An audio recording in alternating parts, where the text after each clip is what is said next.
U.S. military aircraft land in Nigeria with loads of ammunition and soldiers. Which day did they land today?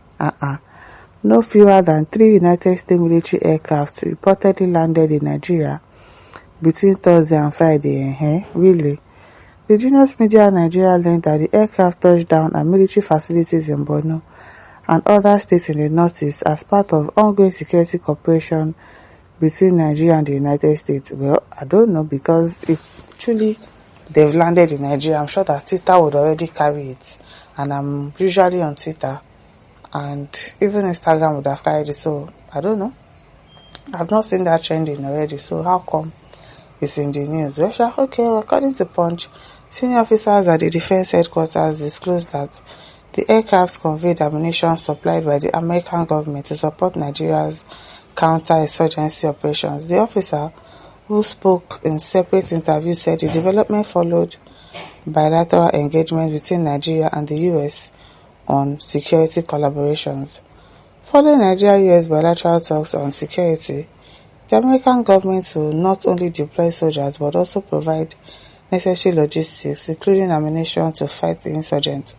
One of the officers, who requested anonymity, said another senior officer described the delivery as part of routine operational logistics, noting that ammunition often needs replenishment after military operations. I know that recently U.S. aircraft came to supply ammunition for our platforms, and that wasn't the first time. So what you are saying may be true, though I have not been officially briefed.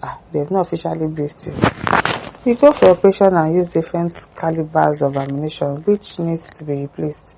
The US and the Nigerian government, under the coordination of the NSA, are working together to end the security in the country. So we should expect more deployment of aircraft and troops, he added.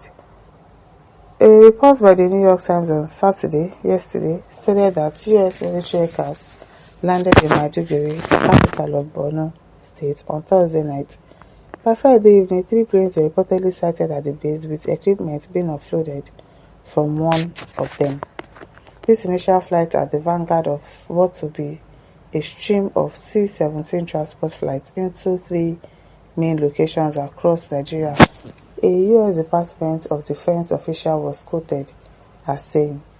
Meanwhile, a post on X by a counter-terrorism reporter at Mobili Singh Niger claimed that a U.S. Air Force C-30 transport aircraft landed at Kaduna International Airport after departing from Ghana.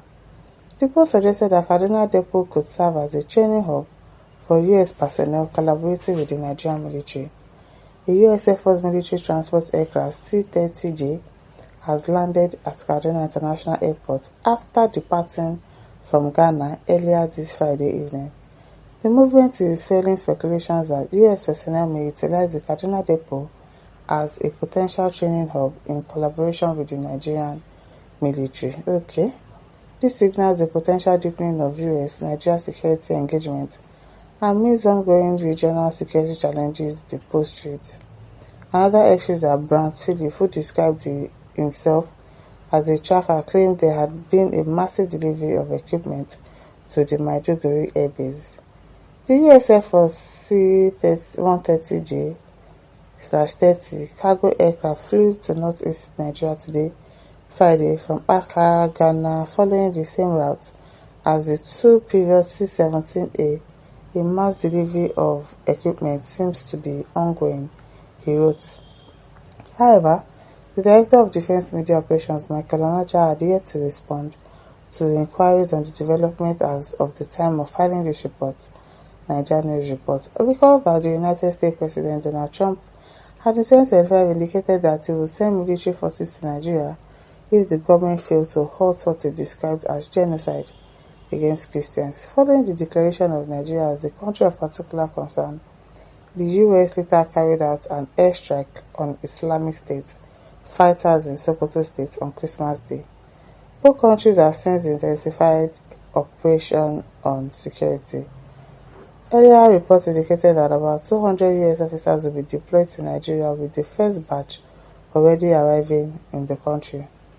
The New York Times said the deployment marked the beginning of a broader mission involving American intelligence analysts, advisors and trainers working with Nigerian forces on targeted counter-terrorism operations, partly aimed at protecting vulnerable communities.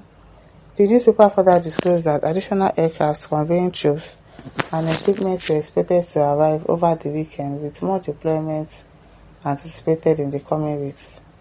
TGM reports that security and defense experts have weighed in on the reported arrival of United States military personnel and aircraft in Nigeria, saying the move should be viewed as technical support rather than a combat deployment.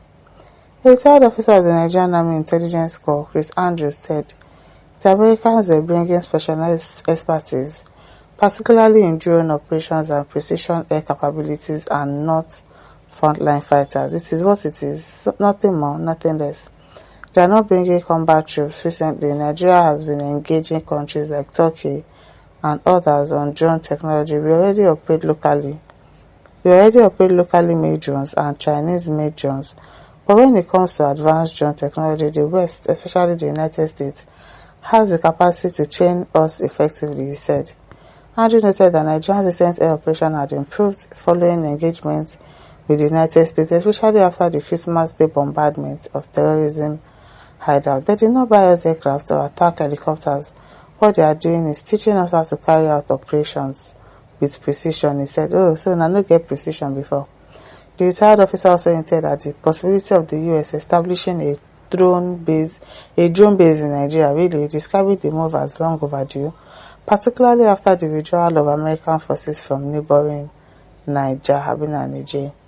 With the exit of the United States from Niger, which hosted their drone base, I expected Nigerians to seize the opportunity. Some people ask what the US wants in return, but that is not the issue. The issue is terrorism, yes, so even if they want everything in return, at least they are helping to solve a major problem, he said. Exactly. Anything that the United States wants, give it to them. As long as they are going to be solving terrorism issue in Nigeria. Rather, if given the opportunity to advise the government, he would have recommended citing such a facility in the Sambisa forest, noting that its presence